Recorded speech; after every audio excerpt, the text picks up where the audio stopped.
செய்யாம திரும்பி மாநில அரசுகிட்டே நம்ம அதை சொன்னா என்ன நியாயம்? ஆனா மத்திய அரசுக்கு இதுல எங்கேயுமே பொறுப்பு இல்லைங்கன்னா. மத்திய அரசை பொறுத்த வரைக்கும் 2018 காவிரி ட்ரிபியூனல் அமைத்த பிறகு சகோதரருக்கு தெரியும், மிக தெளிவாக பாராளுமன்றத்தில் நாம் சொல்லிவிட்டோம், மேகதாத்து அணை தமிழகம், புதுச்சேரி, கேரளா இந்த 3 மாநிலத்தினுடைய அனுமதி இல்லாம எங்கே நீர் உற்பத்தியாகி வருகிறதோ அந்த மாநிலம், குறிப்பாக கர்நாடகா மாநிலம், அங்கே அணை கட்டுவதற்கு அனுமதி இல்லை என்று சொல்லிய பிறகு டி.கே. சிவக்குமார் அவருடைய பேச்சை இங்கே சுட்டிக்காட்ட விரும்புகின்றேன். யார் அனுமதி கொடுத்தாலும் கொடுக்காவிட்டாலும் தமிழகத்தினுடைய அனுமதி எப்பொழுதும் தேவையில்லை, அணை கட்டியே தீர்வேன் அப்படின்னு டி.கே. சிவக்குமார் சொன்னார். டி.கே. சிவக்குமார் சொன்னார்.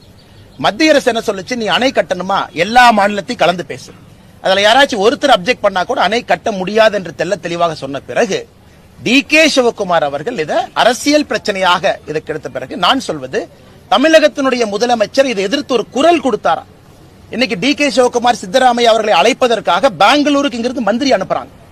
போன மந்திரிகள் 39 எம்பிக்கள் இருக்கிறாங்க. யாராச்சும் போய் பெங்களூருக்கு போய் சித்தராமையா அவர்களை சந்திச்சு, சிவக்குமார் அவர்களை சந்திச்சு தமிழகத்தினுடைய எதிர்ப்பை பதிவு செஞ்சாங்களா?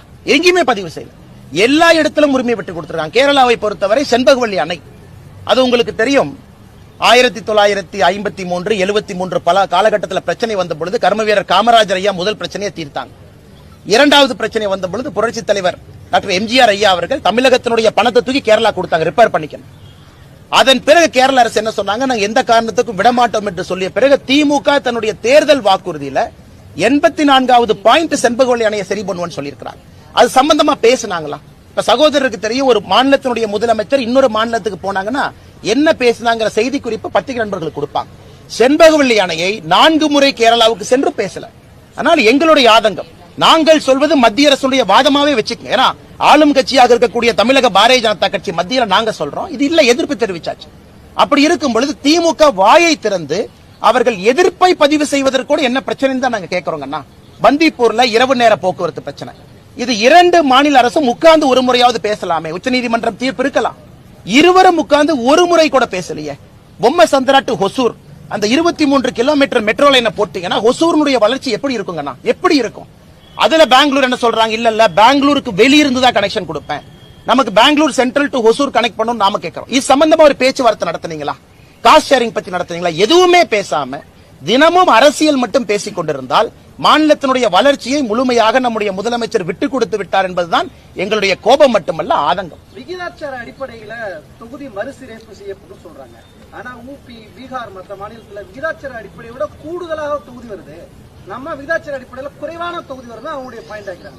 இல்லைங்கண்ணா, இல்ல இல்ல இல்ல 1972 நீங்க இல்லைங்கண்ணா இல்லைங்கண்ணா இல்லைங்கண்ணா இல்லைங்கண்ணா இன்னைக்கு 1971 சென்சஸ் நடந்துச்சு கடைசியா, அதாவது இந்த தொகுதி மறுசீரமைப்பை பொறுத்தவரை 71 சென்சஸ் வச்சு நாம சுதந்திரத்தின் பொழுது இந்தியாவில் இருக்கக்கூடிய மொத்தமாக லோக்சபா எம்பி 469 முதல் தேர்தல் 1951-52 469 இருந்து 543 வரை நாம ஏத்தி இருக்கிறோம் 20 வருஷத்துல. எப்படினாங்கன்னா ஒரு 10 ஆண்டு கால சென்சஸ் வச்சு, இப்ப 71 சென்சஸ் வச்சு 543. இன்னைக்கு நீங்க மறுபடியும் 1971 சென்சஸே நீங்க வச்சு கொண்டு போறீங்க அப்படின்னா கூட தமிழ்நாடு போன்ற மாநிலங்கள் நாம மக்கள் தொகை கட்டுப்பாட்டை எப்பவே அடைஞ்சிட்டோம். 2.1 ஃபெர்டிலிட்டி ரேட் அடைஞ்சிட்டோம். இன்னைக்கு நாம் கேட்பது தமிழ்நாடுக்கு 7.17, மொத்தம் 543ல 39 7.17. அது அன்னைக்கு காலகட்டத்தில் நமக்கு நியாயமா கிடைச்சிருக்கு. இன்னைக்கு யூபி போனீங்கன்னா 30 லட்சம் 28 லட்சம் பேத்துக்கு ஒரு எம்பி இருக்கிறாங்க, நமக்கு 18 லட்சம் 16 லட்சம் பேத்துக்கு இருக்கிறாங்க. இன்னைக்கு மக்கள் தொகை அடிப்படையில் நீங்க அதை கொடுக்க ஆரம்பிச்சீங்க அப்படின்னா எம்பிக்கள் அதிகமாயிரும். அதனாலதான் பல இடத்துல நம்முடைய பிரதமர் அவங்க சொல்றாங்க, இது காங்கிரசினுடைய கணக்கு மக்கள் தொகை அடிப்படையில் நாங்கள் அதை செய்ய போவது இல்லைன்னு பிரதமர் தெளிவுபடுத்தியிருக்கிறாங்க. தமிழ்நாட்டுக்கு வந்த உள்துறை அமைச்சர் இல்ல இன்னைக்கு எப்படி இருக்கிறீங்களோ அதை பொறுத்துதான் ஏற்றம். இன்னைக்கு 543க்கு 7.17, நாளைக்கு ஒருவேளை சீட்டு 800 ஆனாலும் 7.17. இன்னைக்கு யூபிக்கு என்ன விகிதாச்சாரம் இருக்கோ அவர்களுக்கும் அதே விகிதாச்சாரம். அப்படி இருக்கும் பொழுது எந்த ஒரு மாநிலத்துக்கும் ஏற்றம் இல்லை, எந்த ஒரு மாநிலத்துக்கும் இறக்கம் இல்லை. எங்களை பொறுத்தவரை இது சரியானதாக இருக்கும் என்று நாங்கள் கருதுகின்றோம். விகிதாச்சார அடிப்படையை தவிர நீங்க எந்த ஆக்ஷன் எடுத்தாலும், நிலப்பரப்பு வச்சு போலாம், யூபிக்கு நிலப்பரப்பு பெருசு, இல்ல நம்ம மக்கள் தொகையை வச்சு போலாம், யூபிக்கு மக்கள் தொகை அதிகம், 1971 பாப்புலேஷனுக்கு பின்னாடி நீங்க கணக்கு பார்த்தாலும் சகோதரருடைய கேள்விக்கு யூபி இன்னும் அதிக மக்கள் தொகை தான் இருக்கிறாங்க. நீங்க 2 மக்கள் தொகையும் பேலன்ஸ் பண்ணா கூட, ஆனா தமிழ்நாட்டுக்கு நல்லது, இந்தியாவிற்கு நல்லதுன்னு கணக்கு பார்த்தீங்கன்னா விகிதாச்சார அடிப்படை மட்டும்தான் நல்லது. விஷயம் சொல்றாங்க அவங்க. நாங்க மத்திய அரசு சொன்னதை மக்கள் தொகை கட்டுப்படுத்துவதில் நாங்க தென் மாநிலம் சிறப்பா செயல்பட்டோம். நான் வட மாநிலங்கள் சரியா செயல்படல.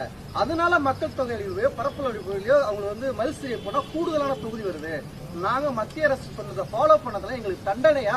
இல்லைங்கண்ணா, மக்கள் தொகை அடிப்படையிலே வராது என்று சொல்லிய பிறகு திமுக அரசு சொல்லக்கூடிய வாதம் எங்க வருதுங்கண்ணா? மக்கள் தொகை அடிப்படையில தொகுதி மறுசீரமைப்பு நடக்காது என்று சொல்லிய பிறகு திமுக சொல்லக்கூடிய காரணத்துல என்ன நியாயம் இருக்குங்கண்ணா?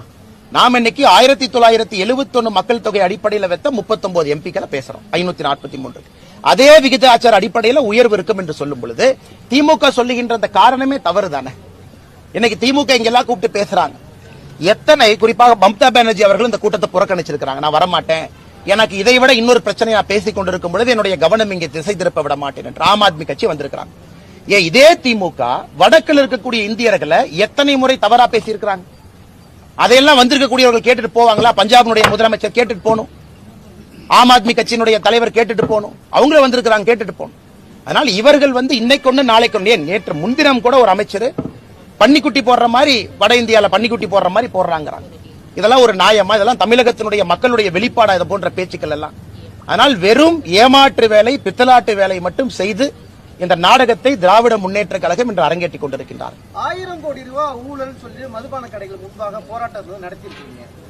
ஈடில ஒரு குறிப்பிட்ட ஒரு அறிக்கையை கொடுக்குறாங்க. எந்த இடத்துல ஊழல் நடந்தது, அப்படி ஊழல் நடந்தா கைது செய்ய வேண்டியது ஒரு குற்றச்சாட்டு நிச்சயமா கைது செய்யத்தாங்க போறாங்க. நீங்க பாருங்க, 2G கேஸ்ல முதல் நாளே கைது பண்ணாங்களா?